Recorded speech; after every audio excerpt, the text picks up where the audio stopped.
Welcome to this morning's Boardroom Bites at 9. Our topic for this morning is Power Up. Discover the 8 critical capabilities to navigate an unpredictable world. And our presenter this morning is Debbie Craig. Debbie, thank you for joining us. Debbie is the founder and MD of Catalyst Consulting. She's got over 20 years experience in the field of HR capability building. And she's published 3 books with a 4th one to be launched soon. So please do stay tuned till the end because we have a really awesome surprise for you. We'll deal with all questions when we get to the Q&A section after the presentation. And if you do have any questions that you would like to ask verbally, please raise your hands and I will disable or enable the talk functionality so you can speak to Debbie directly. I will see all of you again a bit later. Debbie, hand over to you.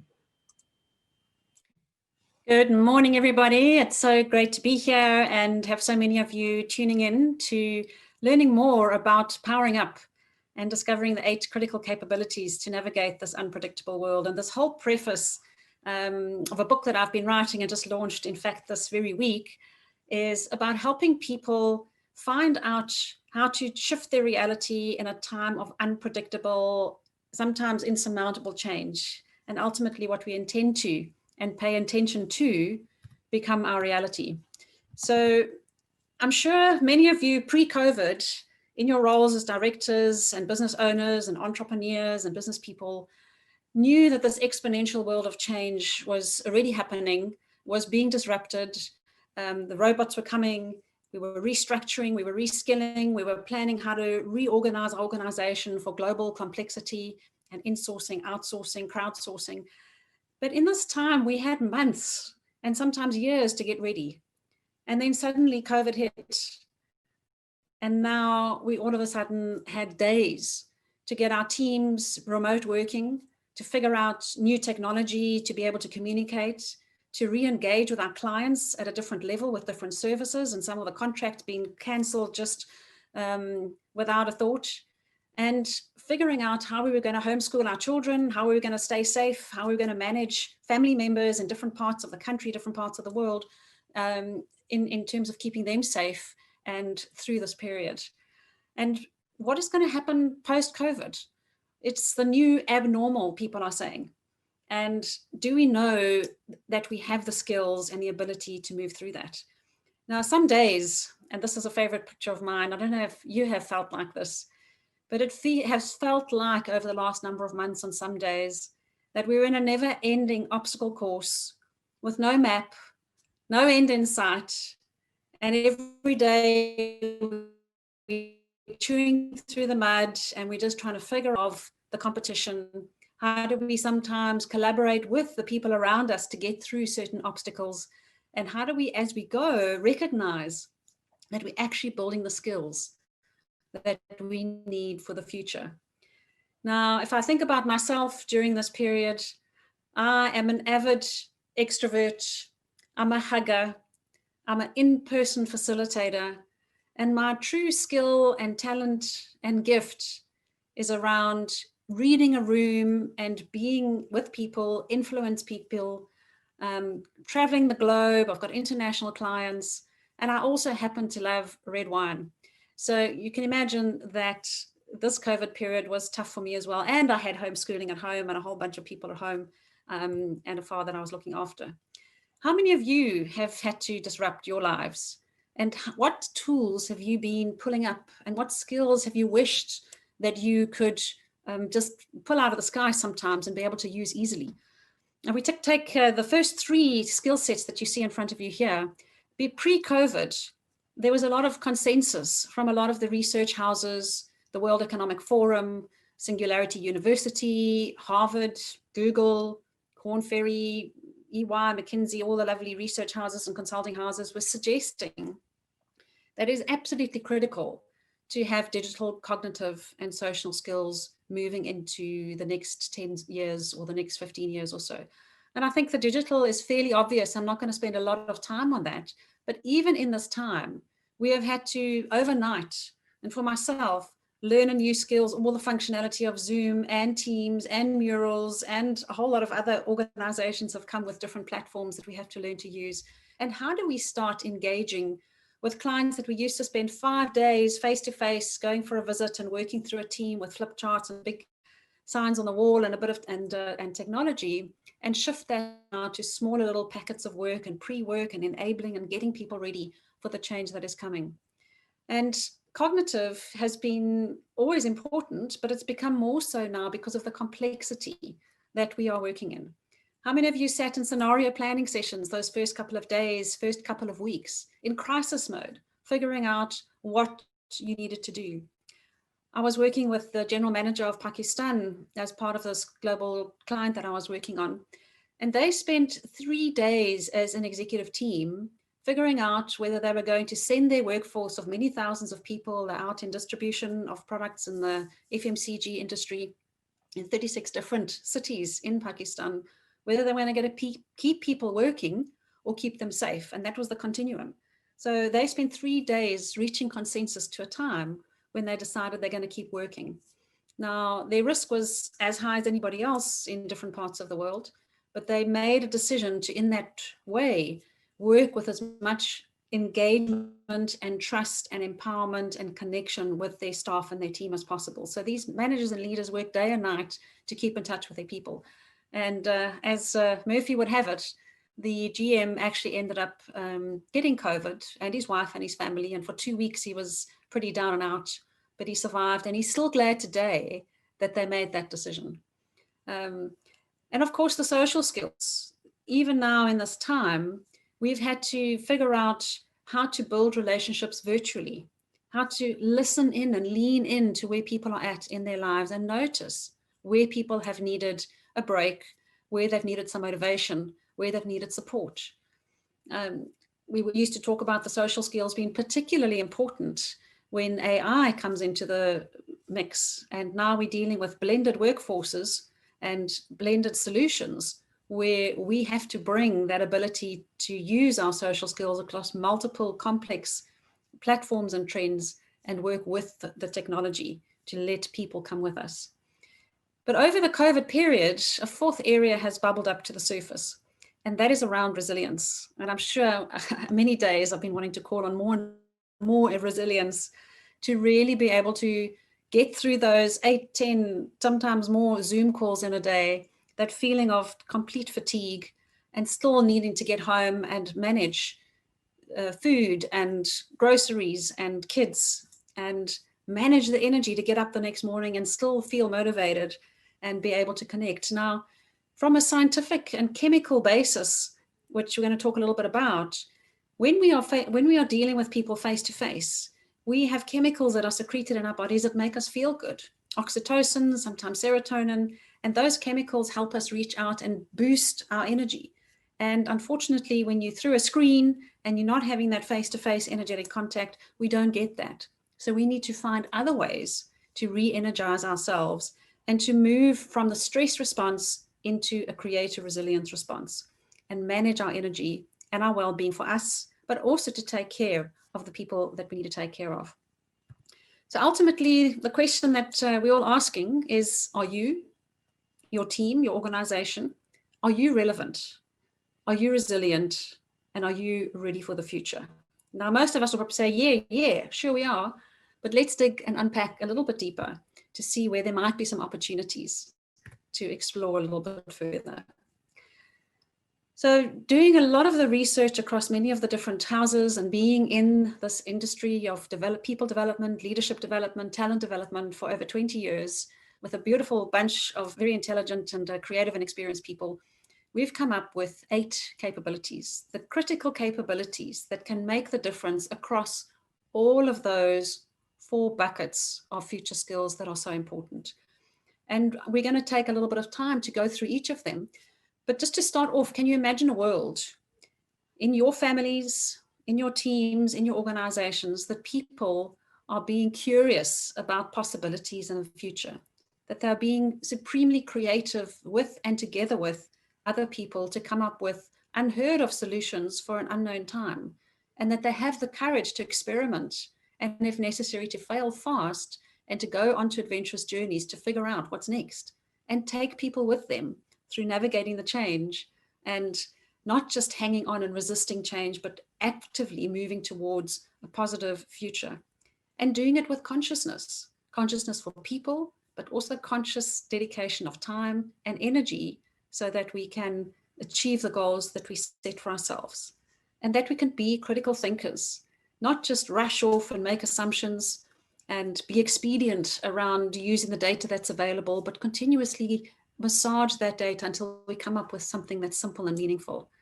and work together with people to build a trust across boundaries, across barriers, across the globe, to build the best value that we possibly can, and ultimately be contributors to the communities that we interact with, as opposed to just looking after me. So that is the vision. And many of you, I'm sure, are sitting here and are saying, yeah, I've got a lot of that. Ooh, that one, maybe I need to do a little bit more of work. So let's unpack that a little bit more and see how we can move forward that. But just before we go into the depth of those 8 capabilities, I'm sure you would agree with me, there's a lot of investment of time and many millions that go into learning and leadership development and trying to get people to learn and grow and change their behavior. But we know that that doesn't always work. And unfortunately, over many, many years, we're still sitting with leadership crises. We're still sitting with skills gaps in this country. And we're still sitting with people who are in default and in automatic and unfortunately hooked into those triggers of how to do life. But the world and South Africa needs change. We've got some, when we interview people like yourselves, most executives believe that we've got 87% of them believe we will have or have already skills gaps, but that more than 50% of them don't know how to fill that. And only 15% of the leaders, they believe, are ready for this new world of work. And up to 35%, some organizations, 70, 80% in some of the high-tech industries in Silicon Valley, all the way up to those that have to be out in the workplace, are going to be shifting to a lot more remote and virtual work. So now I'm going to ask you to play a little bit with me and get involved. So if you can all find your chat box, your chat function, and I'm going to ask you a couple of questions to see if you know these answers. And are you ready to rock and roll in the chat box? So the first question is, how long to change a habit? So if anybody can write that in, what do you think it is? And I know we're going to get a lot of people saying 21 days, but maybe you want to test to see that there is a little bit of different research over the last number of years. Some say 60, some say 10, 21, 3 months, 40 days. Still the average is 21, it seems. All right. So thanks everyone for diving in there. Some say 90, yes. Some of you, it takes a little bit longer.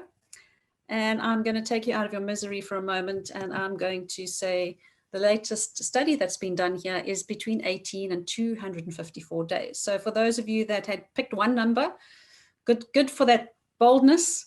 But a lot of this is, it depends. And I see, Neo, you've said that depends on the habits. Absolutely. The habit, but also the habits we put in place. Now, if we want to bring the habit changing down to 18 days, now you think about changing your eating habits, your exercise habits, saying no to too much work, setting boundaries, being kind or spending time with your loved ones, reacting and getting less frustrated and less angry. All of those are habits. They're going to help us to be less stressed and more creative, but we struggle.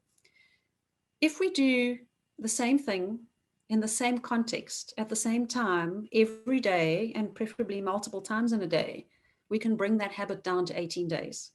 It's called the repetition principle. The nerve cells that fire together, wire together, because ultimately we want to create that connection and that glue between the neurons that fire, so that whatever that new habit is becomes automatic and we don't need to think about it.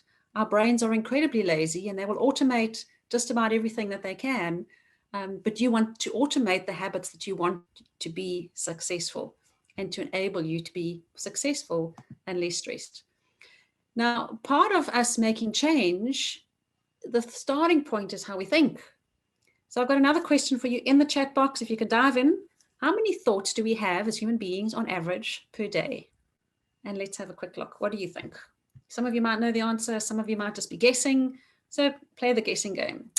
100,000, let's say. Some going for 1 million, gazillion. You guys are very creative. Very millions, bag of billions. I don't know what that means, but I heard a new word, centitrillion or something the other day, about how many bytes can actually be processed by some of these quantum computers. All right, so real range. So the research scientists and some studies that have been done are agreeing that it's approximately 60 to 70,000 thoughts a day. Now, some of you that have got hyperactive minds will be a lot more, probably closer to 100,000. Those of you that are nice and calm and collected, maybe a little bit less. So that's a lot of thoughts to manage. Now, of those thoughts, and this is now the crux, the next question is, how many are the same today as yesterday? So if we want to change, you would agree, we need to change thoughts, therefore change the habits and change what we do. But how many typically do we think the same the day before as the day tomorrow? What do you think? Some people say 90%, some say half.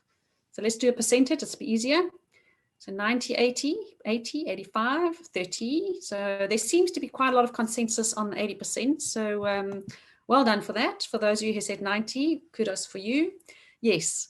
On average, when we're rushing through life, and particularly when we're busy and we're dealing with a lot of change, it's 90% the same, because our brains and our bodies are very lazy and we tend to automate most of what we can without having to think about it too much. Now, last question on this one, do those tend to be more positive or negative? I'm going to ask the question in the negative, which is maybe a little bit of a hint.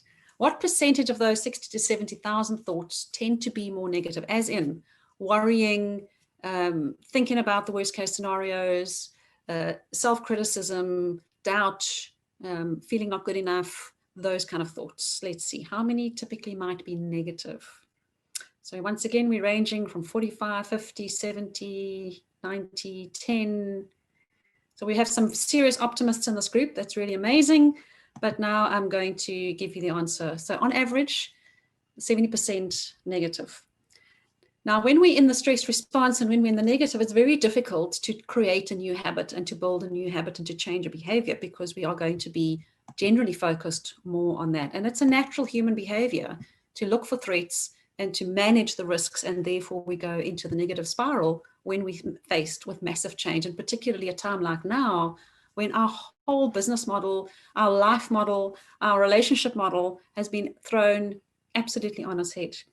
And as Dr. Joe Dispenza says, 95% of who we are is a set of memorized behaviors and emotions and reactions that create an identity subconsciously. So what we'd love to do is explore some of those subconscious identities and then figure out which ones are enabling for us and really help us to create a life that is rich and fulfilling and purposeful and resilient, and which of them might be limiting us, holding us back, and creating a lot more drama and stress than we maybe need to go into the future. Because our brains are really in a box. They are a record of the past. They are a record of every single experience, both in this life and our previous parents and grandparents and humanity as a whole. And they are hardwired for comfort and safety. So when we are not comfortable and we are not feeling safe, we get completely hijacked. And those memories that are stored all the way into our brains as emotions and chemicals, as soon as we have external triggers coming at us that we haven't prepared for, we naturally and automatically go into that stress response. And when we're in that stress response, we go back into the past and we do automatic.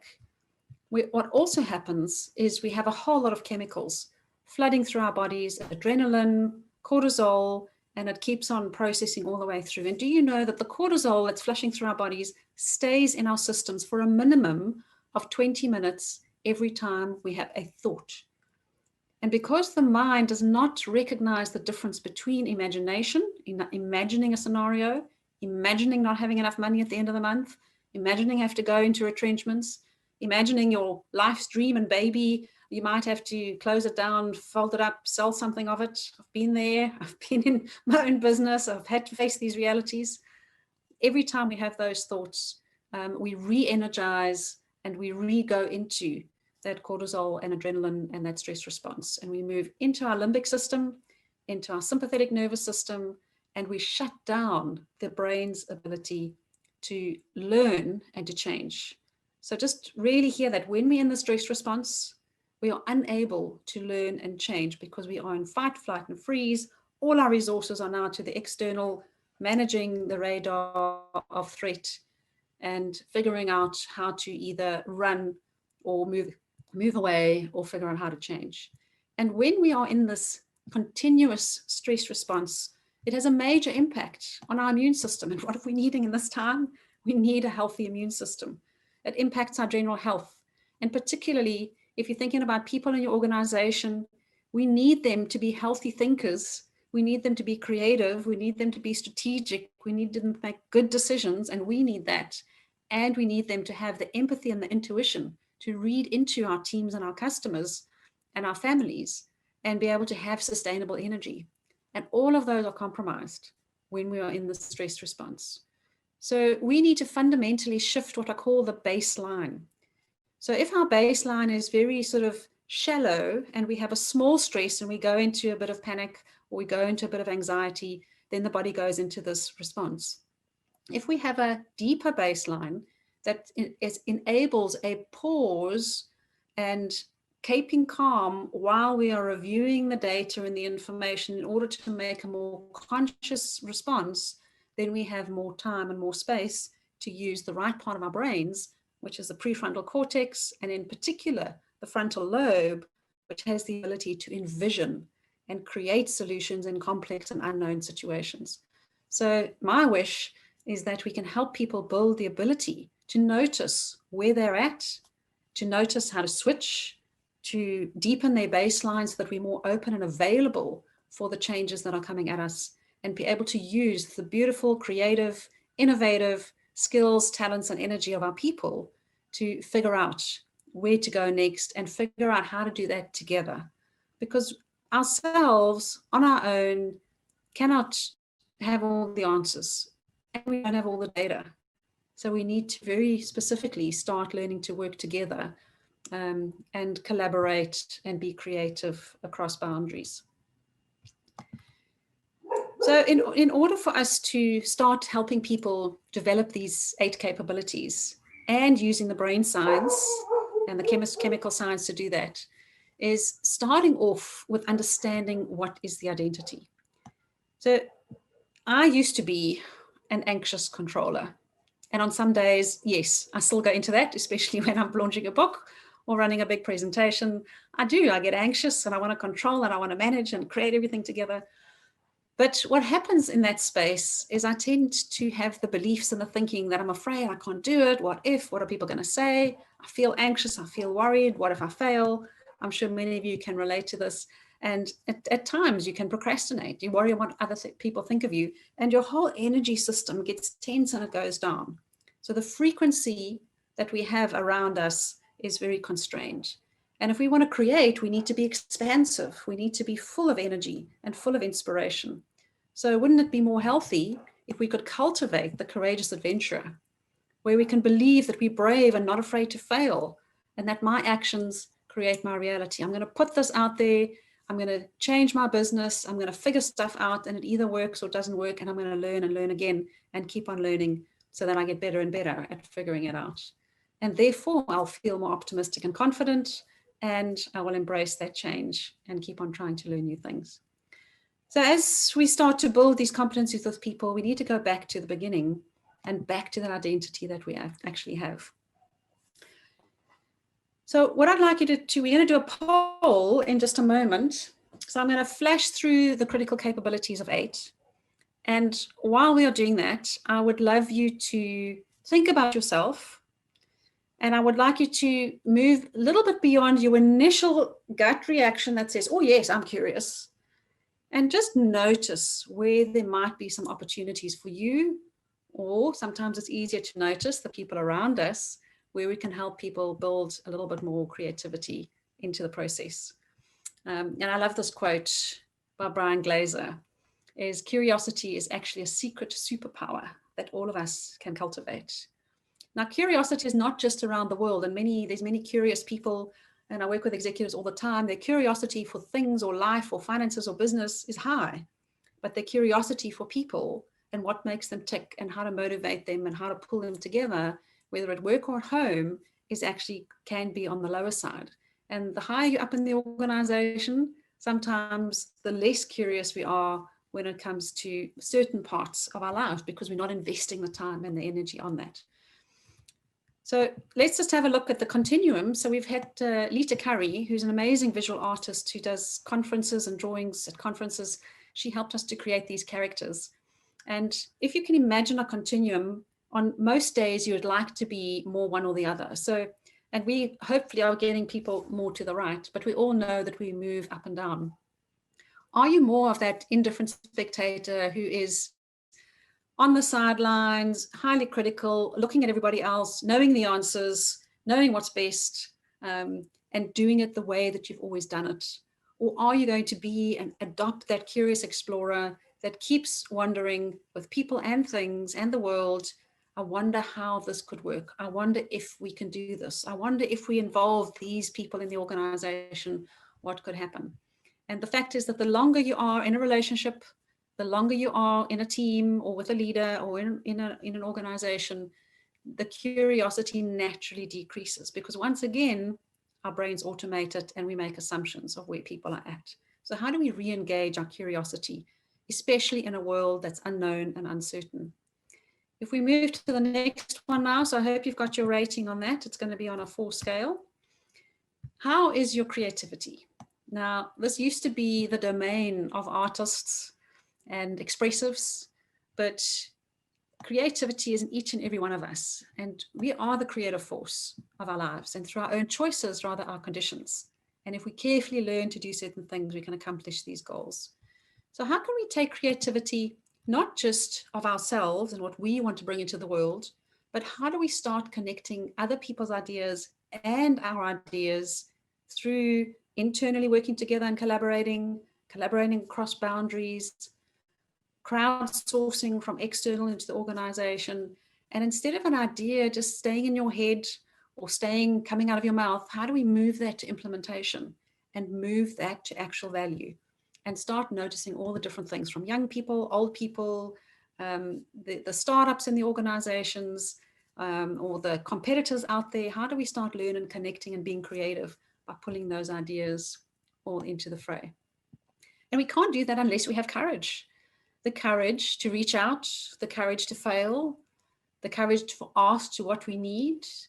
And as Brené Brown says beautifully, the courage to be vulnerable, which means I don't know today. And I need your help today. And I'm struggling today. And how can we have a hard conversation today of what I need and what I'm experiencing and how we can work together to make it work, as opposed to running away or criticizing. And where are you on the courage continuum? We spoke about this a little bit earlier. This is one of my favorites. People always ask me, what is my favorite? You know, are you the controlled critic trying to control and manage everything and get everything to fit into the boxes? Or are you that courageous adventurer that, despite the possibility of falling down, being bruised, dusting off, how do we get to our vision and to succeed continuously by being able to have that adventurous spirit? Where are you on that? And how are you doing on being the change navigator? And change will not come if we wait for some other person or some other time. We are the ones we've been waiting for. We are the change that we seek. And I'm sure I'm speaking to an audience that are change influencers, change navigators, that are breaking boundaries and changing the world. And I love that about you. And being in your own business or running a big business is something that takes a huge amounts of courage and ability to navigate change. But what if we could get everybody in our organization and in our executive teams to have that open mind around navigating the change and not being that passive resistance, saying, but it won't work and it hasn't worked before and let's rather stay here and it's safer than doing what we know, versus those that are willing to leave the safety and have a vision for the future and say, we're going to figure it out together. And now the other one that comes up, a lot of struggles, myself included, going back to what we intend to and pay attention to become our reality. So let me just ask you this for a moment. Where has your attention been over the last couple of days and couple of weeks? How often does that attention get pulled by other people's goals and suggestions and emails and Zoom calls and issues and crises and difficulties and mistakes? Your attention is pulled often very far away from your goals and what you intend to do. And sometimes it's in our own hands and sometimes it's not. But are we able to move from that distracted operator and really focus and prioritize, not have the FOMO, not have that digital distraction and go down into those rabbit holes, and be really mindful of how are we spending our time? What are those priorities? What do we say no to? And how do we use our minds using the conscious alpha state, which is the brainwave state of learning and creation, and be able to do that oftentimes in a day? Most of the successful people in the past, the big inventors and the people that have been able to consistently build businesses, do have a mindfulness practice where they're able to be quiet and to focus on what's next and to allow that imagination to create the future. And then, of course, we have the need for critical thinking. Love Nancy Klein's work. The quality of all our doing depends on the quality of the thinking we do first. And I know that I have often fallen into the trap of being that default thinker. I'm a fast mover, impatient, have so many things I want to get done in a day or in a time, or so many goals happening simultaneously that I often will jump to conclusions, make assumptions, be expedient, and not have all the data around me. I'm learning to see, and hopefully through this process, being able to visualize things that make meaning for others and simplify complex things into things that people can take the next step and break a new habit, and not just conflate or confuse by putting too much information into the space. And our last two are the collaborator. If you want to go fast, go alone. If you want to go far, go together. And I've spent years practicing my collaboration muscle, and I've got some bruises from it. I've had some nasty surprises, but I've also had some wonderful successes. And it is all about that abundance mindset, and that what I give away today or share today will come back in some way tomorrow. And it's about moving away from just being that independent, looking after my own resources, my own people, my own status, and moving into cultivating trust and opening up the conversations. And if necessary, having those difficult conversations that we need to in order to build the trust even further. So how are we doing on the collaborator stakes? And our final one is, of course, contribution. And the analogy of that, having a cup of tea, that we can't contribute and give away and mentor other people when our own cup is half empty because we're just exhausted. So how do we find ways to refill our own and be able to then share with others? How do we help other people up the mountain, be the mentor, be the coach, be the community builder, think about the future, and not just having people thinking only about themselves, the number of likes on their social media, the number of dollars on the bank account, but how do we start distributing and contributing and becoming accountable community builders for the future? So I hope you're ready for the poll. So Vikeshni, are you ready? Can you launch the poll for us? And let's see how we're doing. Sure, Debbie. So how curious is the first one? How curious am I? Yes. So are you launch? There we go. That's the one. So let's see if we can get as many people as possible to do the poll, and let's see how we're doing with this audience today.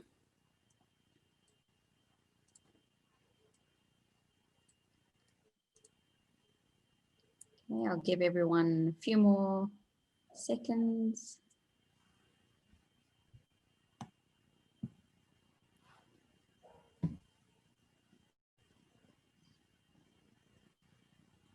Right, it looks like we have about, most people are in the I'm getting better zone, 60% of you, but there's still some of you who are making an effort and struggling, and a couple of you that are role models for others. That's amazing. Let's pick the next one. Okay. How creative. And this is the creative around also connecting ideas of self and others. How could we be more creative in that way?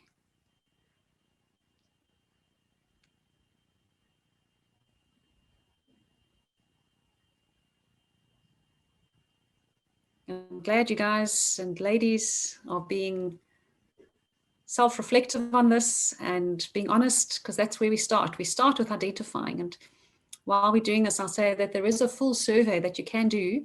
It's for free. It's on our website, catalystconsulting.co.za, if you'd like to do a full survey for you or for your teams to figure out where they might be on these 8 capabilities. So let's have a look. We have got a little bit more of a range here. So 44 better and 34% struggling, and the same amount about being a role model for others. So a little bit more of a struggle on this one. Let's try the next one. So this is the courage one. Let's see if there's how the courage is doing.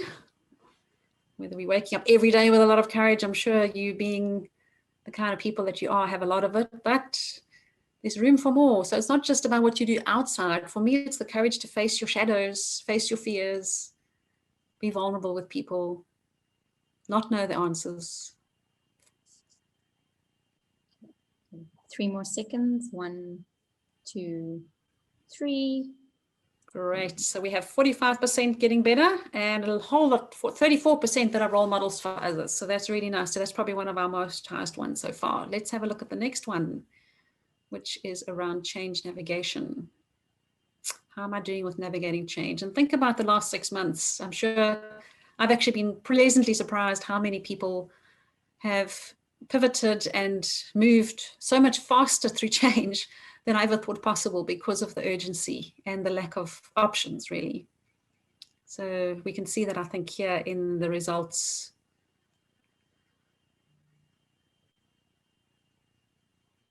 One, 2, 3, and I'm going to end the poll now. Great. So we have now 57% here getting better and 29% a role model for others. So that's nice, and still 13% making an effort. Good. Let's check the last 4, starting out with conscious.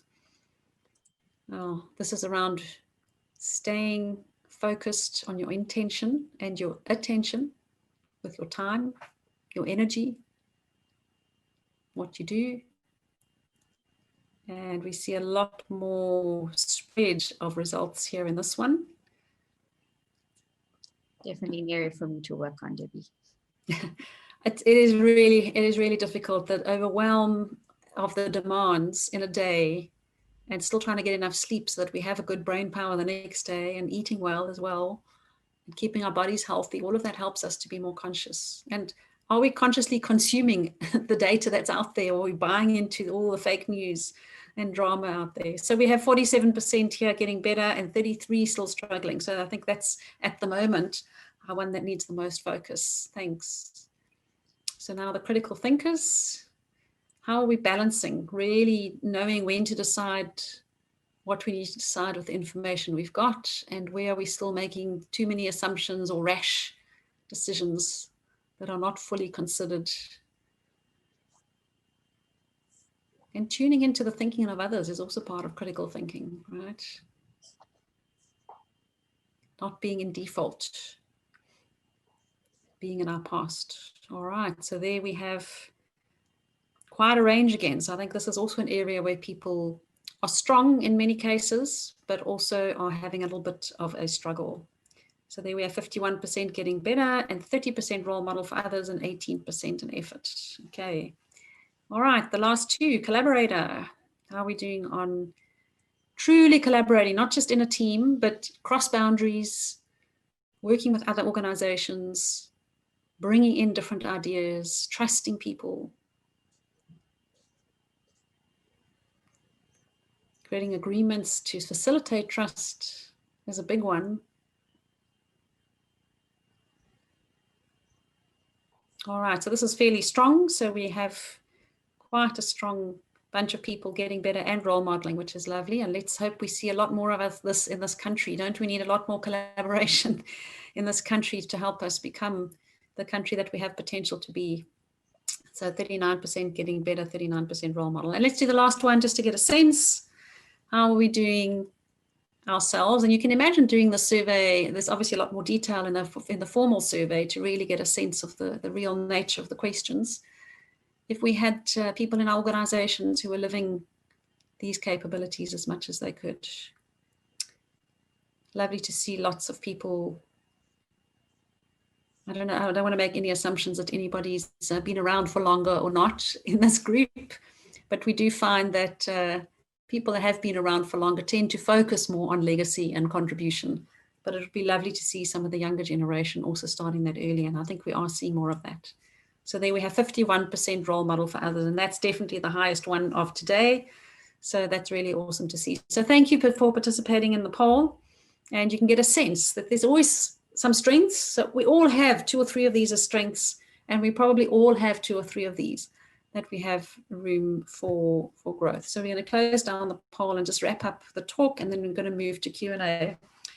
So just the last 2 things that I want to share with you. One is around when we are wanting to learn ourselves and wanting to help other people learn how to change these behaviors and build these identities, we really need to understand the brain, and we need to understand neuroplasticity and how to change those habits. This goes into a lot more detail in the Power Up book that I've put together, and also I've got another program called NeuroChange, where we look for a lot of detail into how to work with the brain. But if we can set the intention and pay attention to that intention as many times a day as we possibly can, then you start to create that reality. And if we imagine that future vision for the organization, for the team, for ourselves, we almost trick the brain into looking for the information we need to make that a reality. And then we need to have coherence between what we want and our vision and how we feel. So there's a lot of information from heart math. It's been 20 years of research that the heart to brain connection, there's more information going from heart to brain than brain to heart. And if we cannot have dreams of the visions, but be so anxious over here and so confused and not knowing what's going on, if we don't have coherence, we don't move towards doing the things that we need to do. And then we need to repeat those habits every single day. So for all of these 8 capabilities, we've built a whole little package of habits, things you can do every single day, practical tips that you can repeat and build and cultivate the beliefs and the habits. And one of those habits is metacognition, that ability to move, be above. So meta means above, cognition, above your thinking, to be able to pause and stop in the day and be able to say, how am I thinking? Not the 60, 70,000 thoughts. And am I in positive or negative? Am I in the stress response? How am I feeling? How am I reacting? And being able to pause and to stop and to choose more wisely for yourself and for the people around you. And part of that is also minimizing your refractory period. And that means the state you were in a positive state when you got up in the morning and suddenly you got that email that all the hell was breaking loose, to becoming calm again. That length of time is your refractory period. So how do we start reducing that? So there's a whole lot of advice in the book that we've put together around how to build the critical capabilities. And I think the big message I want to leave with you here is it's not just about pushing people onto programs, giving them content, putting them online.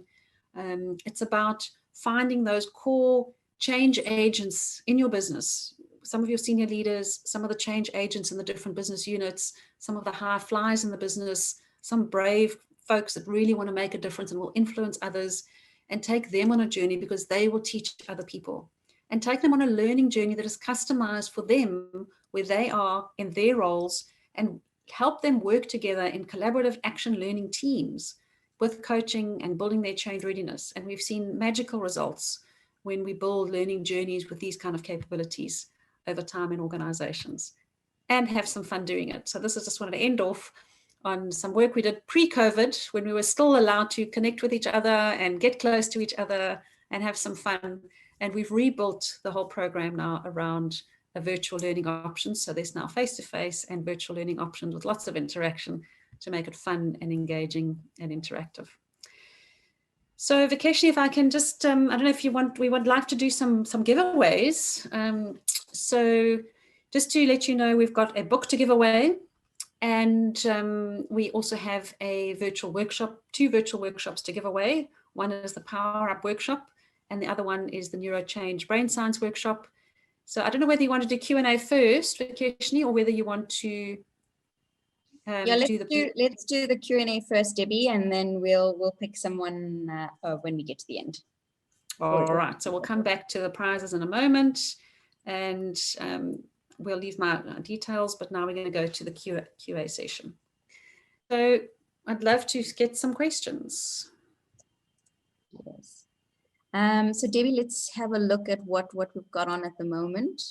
A lot of comments on great presentations. So that's great. Thank you for the comments. Mohammed wants to know, how can you balance between being agile and being resilient?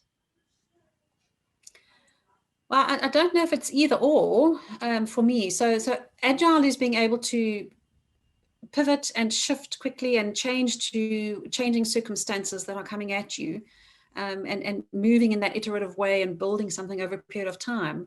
The resilience for me is something that has to be a constant. So your resilience is your level of energy, your level of confidence, your level of courage that takes you through as you're making agile decisions to be able to change. That is my best way of describing that. Thank you, Debbie. Mohammed has another question on, can you comment on how EQ is important in this context? It is absolutely important. So one of those 6 brain fun facts that I shared with you when I spoke about the refractory period, it's another way of talking about that emotional intelligence, where you can learn once again to identify your own emotions, starting for your own at the moment, and of course linking into the emotions of others, and be able to choose your state. Tony Robbins talks about your state, your story, your strategy. If we can choose our state, then from that emotion, we can move out from there. So it's being able to notice when we are frustrated or feeling like we're not doing enough or feeling exhausted, and being able to make wise choices. And that is emotional intelligence in action. Awesome. Thank you, Debbie. A question from Alfred. What is the best approach to change negative energy in society to positive energy? Okay, now you've thrown in society, which is a big ask. We've always talked about, change starts from me, be the change you want to see in the world. So if we can start with getting as many people to become more capable of looking within and understanding how they are operating and the choices that they have, and how out of those choices and reactions they are then impacting other people, and how is that working for them in terms of them achieving their goals, and helping people show them how by shifting how we think, how we act, and how we feel actually makes a difference to their results in life and how they are responded to by other people and financially. And as we build more and more groups that have this inner wisdom and inner ability to manage and make choices, we can shift society that way. I think leading with that, Debbie, Karen has a message or question. How can you motivate someone who's stuck in a negative thought cycle and break them out of that when they don't have the confidence in themselves? It's a lot about baby steps. And I've had some friends and some people that I coach who have been particularly stuck, and I've had moments that have been really stuck in this period of time and in other times in my lives.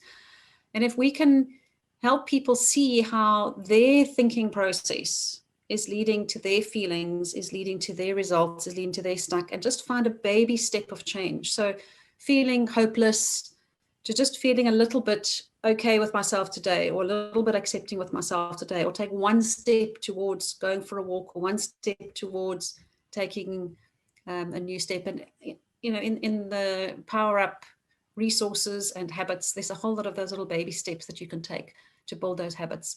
And it's all around, if people understand that where they're at is a reflection of how their brain is structured and the neural nets in their brains, and they've got the power to actually make that shift, and they can see the videos of how learning shifts a neural path and a neural net, then it becomes very obvious and practical for them to make those small changes. And of course, with support.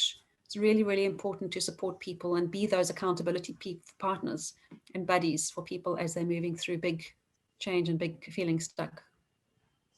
Thank you, Debbie. From Victoria, what are your personal strategies for shifting from panic response to overwhelming stresses in daily life? So I've been fortunate over many years to be exposed to, when I was in my very early 20s, I was exposed to alpha mind power and understanding the different brainwave states in the brain. And over the last year, I've been working with Dr. Joe Dispenza. Some of you might know him, who's done 20 years of research on the brain and the impact on emotions and chemicals and addiction. And one of the most powerful ways that I've started to do a daily practice on is mindfulness. And whether that mindfulness is mindful walking in nature or mindful meditation, where you are calming yourself down and creating a future state for yourself, or imagining you being more healthy or more quiet. It's learning how to work with the brain and work with your internal chemistry to be able to then do the habits that you're looking to do. So I have a daily practice of that. Thank you, Debbie. Laurie has, I find creativity comes and goes. Is there a way you can stimulate creative thinking on a more regular basis? Absolutely, for sure. And I've got a whole section on the habits of how to do that and the resources in the book. But just a couple of that come to mind right now is even things like doing things differently. So I used to use the example of driving to work in a different route, but the last 6 months has been taking a different passage to your office and your Zoom session. But talking to different people, asking different questions, try to learn a new language, pick up paint and paint something. You've got to stimulate the senses and you've got to stimulate the imagination. So anything that takes you out of the comfort and the norm and the everyday starts to stimulate that. And also learning and reading up and watching videos around people that are very creative. It can make a huge difference as well. Thank you, Debbie. A question also from Mohammed. You mentioned that COVID-19 accelerated the change. How can you ensure that that change will sustain, or we continuously having that change environment? You're right. I have been surprised at the rate of change, and not just the rate of change and learning, but the level of trusted engagement and empowering people to do what they need to do, even though we don't see them with them sitting in their chairs or being in the office anymore. And my wish and my hope is that a lot of leaders and a lot of organizations notice what worked and are able to connect with their teams and their leaders and co-create a culture and an environment where we can notice what worked and how we can do more of that back in our organizations. And notice all the things, because if we start catching people doing things right and we reinforce the good things that we're doing, change is much easier than telling people what they're doing wrong or controlling people or putting them in a box. And I think linked to that, an interesting question from Regina. Technology is pushing humans to a new height of the speed of change. So will there be a point we cannot continue to adapt as humans in our cognitive ability within a single lifespan? Quite an interesting question. It's a complex question, and thank you for that. I love letting the brain tingle when I get those kind of things. And I just reached to my singularity experience. I was at Singularity University a couple of years ago, which actually stimulated the beginning of writing this book called Up8, where the point of singularity, where the number of computers and AI in the world is actually higher than what our own cognitive capacity as human beings can deliver, is the point at which we think everything's going to end. But, I believe that because of our ability to have so much capacity in our brains that we hardly use a little piece of, that we can continuously work on finding new ways of interacting and working with technology and robots and AI in a way that we can create more abundance for so many more people if we can utilize the best of technology and ourselves.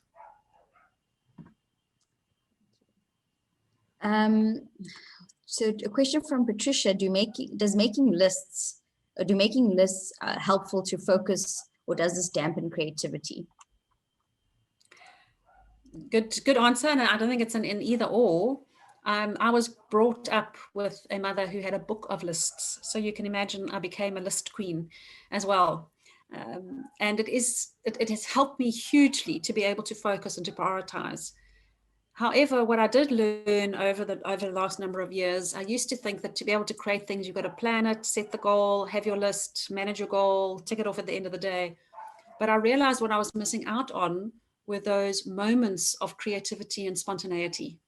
So now what I do is within my list, I create some of those opportunities for spontaneity and creativity, which includes networking with a friend that I haven't seen for 10 years, or being invited to some kind of art and wine, something in the evening, or doing something that is completely different. So, and not to fill your time so completely that you're going to be limited and sort of siloed in what you're looking for. Joanna has a question around, well, first a statement: to build sustainability for changing habits, you need to have application and coaching. And the question is, what frequency of coaching intervention is optimal to build habit change? You know, a lot of the work that we're finding is beneficial, is particularly, you know, before COVID, we were doing a lot more of what we call spaced learning, as opposed to kind of getting people in a room for 2 or 3 days. And it's a combination of individual coaching and group coaching and peer coaching, I find, is especially if you've got limited budgets. So if you can get a group of people in a room and let them learn together for approximately 6 months, tends to be the average. And if you remember, we spoke about 18 days to 256, we're taking that into consideration, and then meet together maybe every 2 weeks within those 6, within that time, and then have some coaching. We find that if you only coach once a month, it is not as effective as coaching every 2 to 3 weeks, because people just get busy and forget about and don't actually keep the momentum. So it's all about firing and wiring new thought patterns, new beliefs, new feelings, new habits, so that we can become automatic in how we do life. Thank you, Debbie. We've got a few more minutes. I'm going to ask, just going to find the question here. In the meantime, while I just look for this question that I'm going to ask you, maybe you want to tell us a little bit more, because there's a lot of questions around how do we reduce negative thinking, you know, how do you change your mindset, get this growth mindset? And I think a lot of those questions are actually answered in your book or the workshops that you're offering. So maybe tell us a little bit about your book and what makes this unique. You know, I mean, listening to you this morning, I definitely want to have a look at it, but maybe touch on what the book covers, because I think that might just actually answer some of the questions that are being raised here. Sure. Thanks for that, Vikeshni. So the book is called Power Up to the Power of 8, and it's around the 8 capabilities, and it starts with the technology trends. So there's a lovely chapter by Ray de Villiers, who's a futurist, and he speaks on the topic of future technology trends leading into the future capabilities, and a whole lot of research studies around what those future capabilities need to be. And then a big chapter on choice and change, and a very sort of short summary around the brain science and how do we create these new neural paths, and how do we use mindfulness and alpha state and coherence to shift that. So that's sort of the beginning of the book. And then every chapter, there's 8 chapters around each of the 8 capabilities, and where we unpack some beautiful resources, references, personal stories, inspirational examples, and we unpack beliefs, we unpack emotions, and then we go into at least 6 to 8 habits for each and every one of those 8 C's that people can do every day. That's the book. And the program is run in a similar way. So once again, we start off with a session at the beginning of the book, and then we run modules with each of the 8 over a period, and we can customize that for an organization and for a group, whether it's directed at a senior executive level or directed at sort of a high potentials or even general staff level. And we've got a whole lot of people we're busy training up to be able to run those sessions. And we've got it virtually facilitated as well as face-to-face. And, you know, the big question we always get asked is, how do we get people to actually make that change and recognize that they might be in a negative space and they might be impacting other people negatively?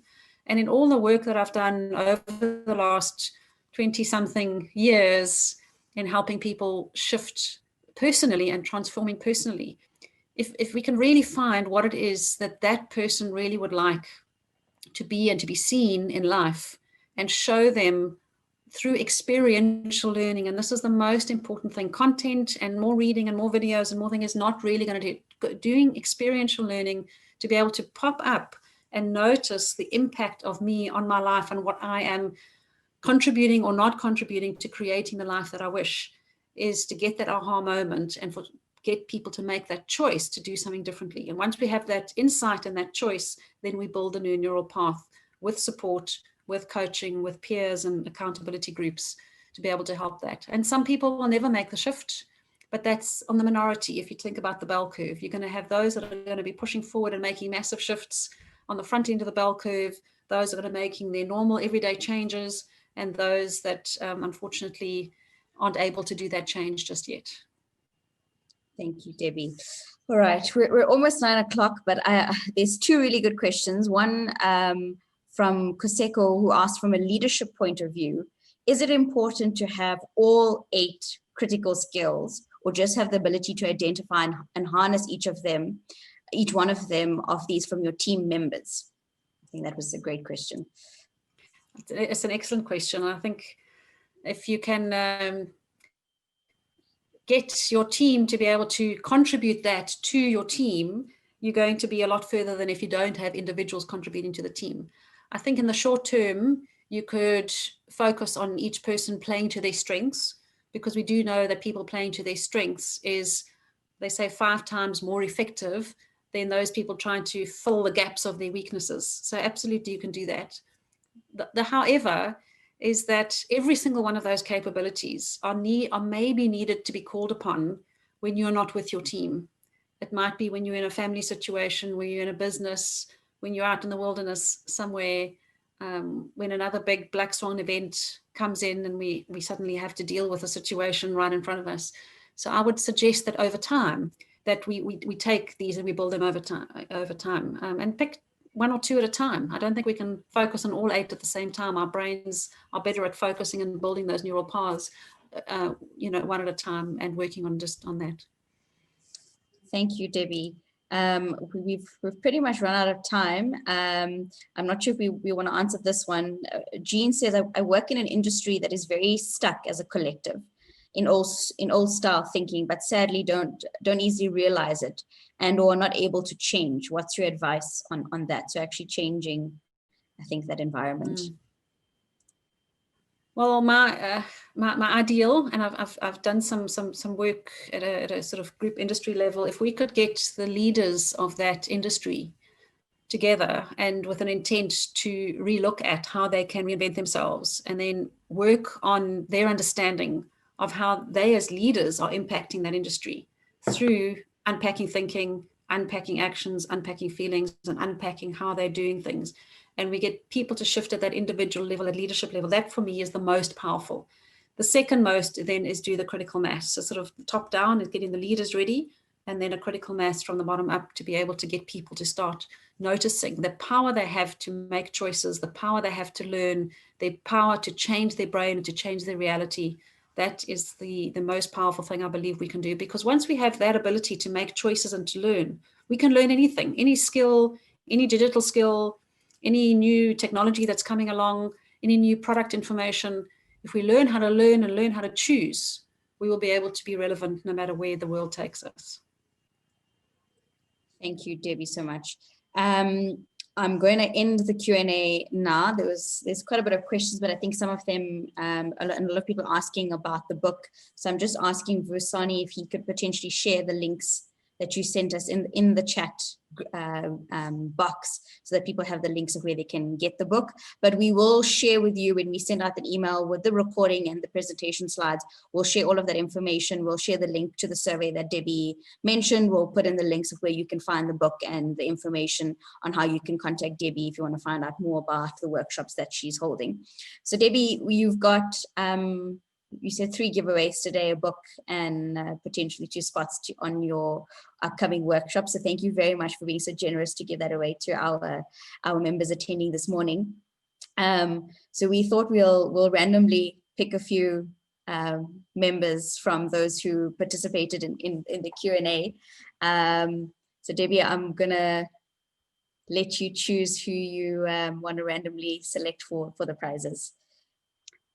Well, I think you're going to have to help me, Vakesh, because there's so many, you were picking up the questions. I don't know if I was keeping the names in my head.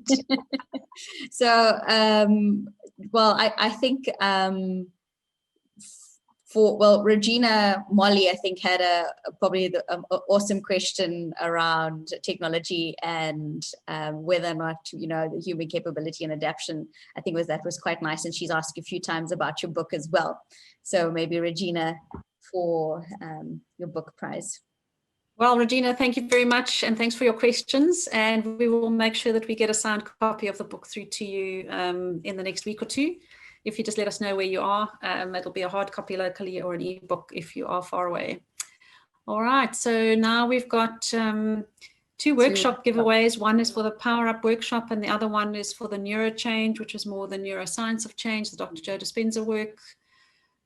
So I've got Leholo, I hope I've said your name correctly, who I didn't answer her question. She's been recently retrenched and sees this as a great opportunity to start into a new field. And she actually had a question on how can I change my mindset or train my brain or thoughts into this critical capability state. So I think Leholo would be a great candidate for your NeuroChange workshop potentially. I think that's a fantastic idea. So I'm very happy for Leholo to join us on the NeuroChange virtual workshop, which will be in November. And that'll be fabulous. We'll send you details over there. And the last one will be the Power Up virtual workshop, also starting in November. It'll be over 4 weeks. 5 weeks actually, so, and a few hours each time. Who are we going to share that with, Vikeshni? I mean, everybody had awesome questions. It's very hard to choose, and we've got, I'm sure everybody would love an opportunity. I think, Debbie, I don't know about you, if I had to pick one more person, I would go with Josejo Pacade, who had the question around the leadership and where the leadership should have those 8 critical skills and how we harness it in the team. I'm very happy with that. Thank you, Vikeshni, for that. And congratulations for joining us on our first virtual Power Up workshop. And for those of you that are also keen, if any of you book for your teams for next year, for 2021, we are keeping an open offer of 20% launch discount for any sessions booked before the end of November this year until for the 2021 year. So please feel free to contact us for that. Debbie, thank you so much for joining us this morning. We really appreciate your time. And I think it was such an interesting session to really, reflect and think about some of the aspects that you mentioned. And I'm pretty sure from the comments that I've seen in the chat box as well, that everyone has thoroughly enjoyed it. And I'm pretty sure a lot of us will be looking into your book and the workshops to further expand on this and create this internal change of how we approach things. So Debbie, thank you so much for attending. We really appreciate that. And to everyone, we will send you all of this information in an email. The recording will be up on our YouTube channel as well, most likely towards the end of the week, early next week. So you will have access to this. So please do share it. I think it's something that should be shared with everyone, and especially your teams as well within the organizations. So Debbie, we hope to see you again soon. And thank you everyone for attending, and we will see everyone again next week, same time. Bye.